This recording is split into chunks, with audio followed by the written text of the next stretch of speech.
We all have our go-to AI tools, and while Claude isn't always my first click, there are specific, crucial times when it's precisely the solution I reach for.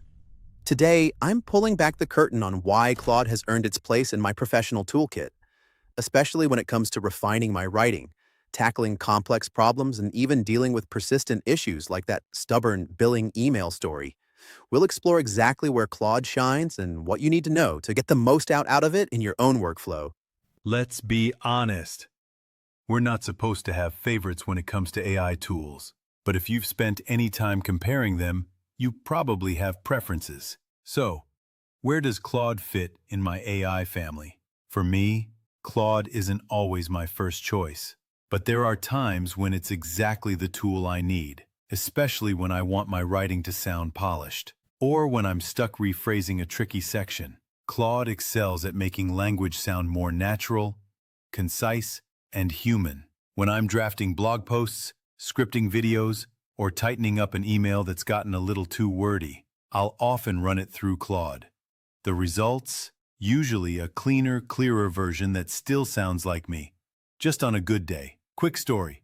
Recently, I wrote a long email to a friend, weaving in some baseball metaphors that are part of our private language. When I asked Claude to review it, it removed all the baseball phrases because it didn't understand our inside jokes.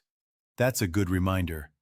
AI, even Claude, doesn't always pick up on personal context or humor. But if you explain the context or give it feedback, Claude can quickly adapt and revise its suggestions.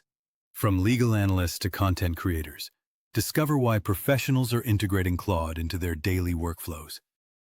Claude is a favorite among writers, editors, content creators, and more recently, developers. What really sets Claude apart is how it explains its suggestions. It doesn't just rewrite your sentences, it tells you why it made those choices. For anyone trying to level up their own writing, that insight is invaluable. I regularly use Claude as my writing coach. I'll paste in an email, script, or even a tough paragraph from a blog and ask, how can this be improved? Claude typically catches small errors, trims unnecessary words, and recommends tweaks for clarity. It's like having a professional editor on standby 24/7, but don't blindly accept every suggestion. Like any AI, Claude sometimes misses the mark, especially if it lacks full context or if you use specialized language. I treat Claude the same way I'd treat a new team member. Give it clear instructions, check its work, and provide feedback so it gets better over time. Tip: if you use idioms, metaphors, or niche jargon in your writing, always double-check Claude's edits to ensure your original meaning isn't lost. You've probably heard the term vibe coding floating around lately. It almost sounds magical. Describe what you want and the AI figures out how to build it.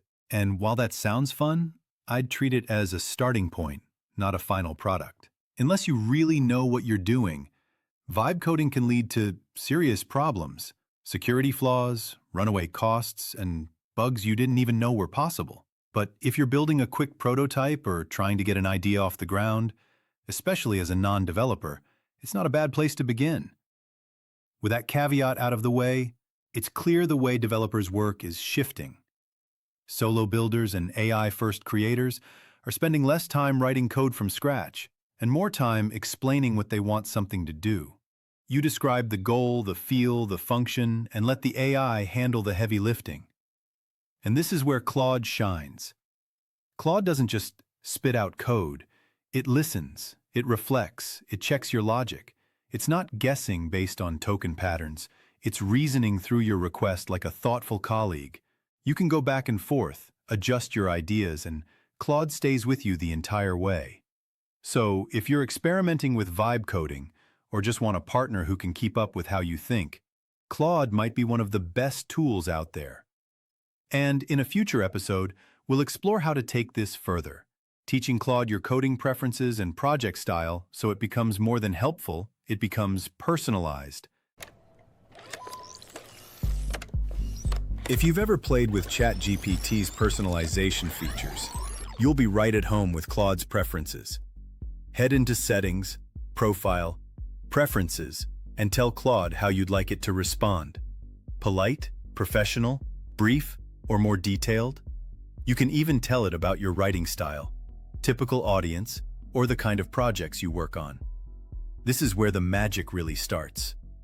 The more information you give Claude, the better it gets at tailoring its responses. Think of it as onboarding a new assistant. The more you share about your workflow, the more value you'll get back. Here's a practical test. Take the last email or document you wrote, nothing sensitive of course, and prompt Claude with, "How would you improve this?" Claude will not only provide edits, but often explain its reasoning. Sometimes the feedback is straightforward, grammar, spelling, or conciseness. Other times it may suggest restructuring the entire message for clarity or impact. Claude represents the next evolution of writing support, from spell checkers to grammar checkers, and now, AI-powered style and structure checkers. For professionals who care about their communication, it's a game changer. Let's talk about one of the biggest pain points with any AI: memory. Claude, like most generative AI tools, forgets everything as soon as you start a new chat.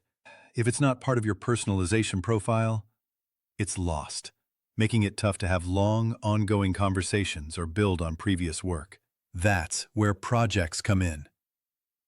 Projects allow you to share context, like your writing style, recurring topics, or details about ongoing work, and retain that information across multiple sessions. This means you can have a multi-stage project, like a white paper or book draft, and Claude will remember key details as you refine the work. Important note: projects are only available on paid Claude plans. Free users are limited to single-session chats, which means you'll need to reintroduce context each time. For my workflow, projects are essential. I can have one project for content writing, another for travel planning, and a third for coding experiments. Each project keeps its own memory and context, making it easier to pick up right where I left off, without the frustration of repeating myself. If you're considering the paid tier, projects might be the single most valuable feature for serious users. Time for a quick bedtime story. One about digital persistence, a little frustration, and a surprisingly powerful AI ally. Every month for almost a year, I kept getting the same email.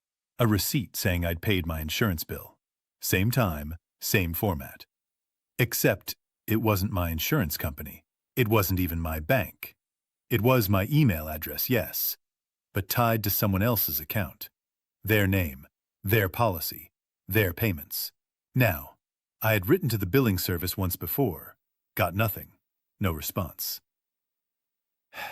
So I let it go, for a while. But 2 weeks ago, when that email showed up again, I was done. I opened Claude and told it the full story. That the email was mine, but the account wasn't. That I had already contacted them once before, and that nothing had been done. What Claude generated was impressive. A firm, no-nonsense email citing privacy violations, data misuse, and demanding a response in 7 days. It asked for my email to be removed, for escalation to their data privacy team, and for a full explanation of the actions they'd take. If I'd received that kind of message back when I worked in corporate IT, I would have forwarded it straight to legal. A couple of days later, I got a reply, an apology, and a bit of a dodge. "It's not really our fault," they said. "We're just the billing platform." So I asked Claude to handle the follow-up. It didn't miss a beat. The response came back even sharper. "It may not be your policy, but you are the ones with my email in your system. You hold the contract with the insurer. You have a responsibility to investigate and resolve the breach, not pass the buck." And wouldn't you know it, within a few days I had 2 emails. One from the billing service saying they'd removed my address and gave me a direct contact person who helped finalize the resolution. And another from the actual insurance company, letting me know they'd spoken with their customer and corrected the issue. That email came from a senior executive. Problem solved. After a year, it took Claude about 15 minutes to do what I couldn't. With great power comes great responsibility. Claude didn't yell. It didn't threaten. It just used clear, factual language and a tone that said, "I know what I'm doing." And that's the point. Don't use AI to bluster or bluff. Use it as an amplifier for your best, most reasonable voice. Want to see a lighter side of Claude? Try uploading a photo. Last year, I was in Iceland, surrounded by birds. I remembered the puffins, but there was another bird I couldn't name. I dropped the photo into Claude, and not only did it identify the bird, but it also shared some fascinating trivia about its habits and why it thrives in Iceland's climate. Curious, I tried other travel shots.